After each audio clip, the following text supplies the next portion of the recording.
സരസ്വതി സമ്മാൻ പുരസ്കാരം കവി പ്രഭാവർമ്മയ്ക്ക് രൗദ്രസാത്വികം എന്ന കൃതിക്കാണ് പുരസ്കാരം. 15 ലക്ഷം രൂപയും സരസ്വതി ശില്പവും പ്രശസ്തി പത്രവും അടങ്ങുന്നതാണ് പുരസ്കാരം. പുരസ്കാരം ലഭിക്കുന്ന 4ാമത്തെ മലയാളിയാണ് പ്രഭാവർമ്മ.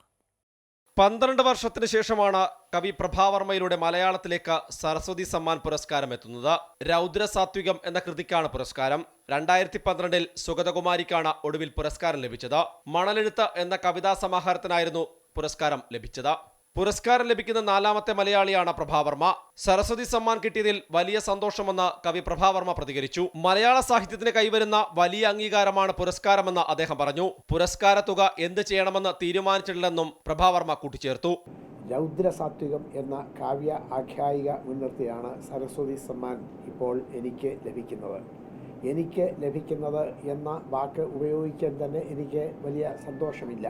കാരണം ഇത് നമ്മുടെ ഭാഷയ്ക്ക് കൈവരുന്ന, നമ്മുടെ സാഹിത്യത്തിന് കൈവരുന്ന വലിയ ഒരു അംഗീകാരമാണ്. മലയാള ഭാഷ ഇതര ഭാഷകൾക്ക് താഴെ അല്ല എന്നും നമ്മൾ ഈ ഭാഷയിലൂടെ സൃഷ്ടിക്കുന്ന സാഹിത്യം ലോകോത്തരമായ സാഹിത്യം തന്നെയാണ് എന്നും ലോകത്തിന് മുമ്പിൽ നമ്മുടെ ഭാഷ വിളിച്ചു പറയുന്ന നിമിഷങ്ങളിലൊന്നായാണ് എനിക്ക് സത്യത്തിൽ ഇത് അനുഭവപ്പെടുന്നത്. ഇന്ത്യൻ ഭാഷകളിൽ നിന്നുള്ള മികച്ച സാഹിത്യ സൃഷ്ടികൾക്കാണ് പുരസ്കാരം നൽകുന്നത്. 95-ൽ ബാലാമണിയമ്മയ്ക്കും 2005-ൽ അയ്യപ്പപ്പണിക്കർക്കും പുരസ്കാരം ലഭിച്ചു. 91 മുതലാണ് കെ ബിർള ഫൗണ്ടേഷന്റെ നേതൃത്വത്തിൽ സരസ്വതി സമ്മാൻ പുരസ്കാരങ്ങൾ നൽകി തുടങ്ങിയത്.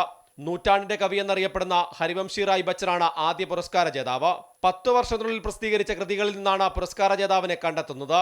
ഇത്തവണ 25ഓളം കൃതികളാണ് അവാർഡ് നിർണയ സമിതിക്ക് മുൻപാകെ എത്തിയത്. അമൃത ന്യൂസ്, തിരുവനന്തപുരം.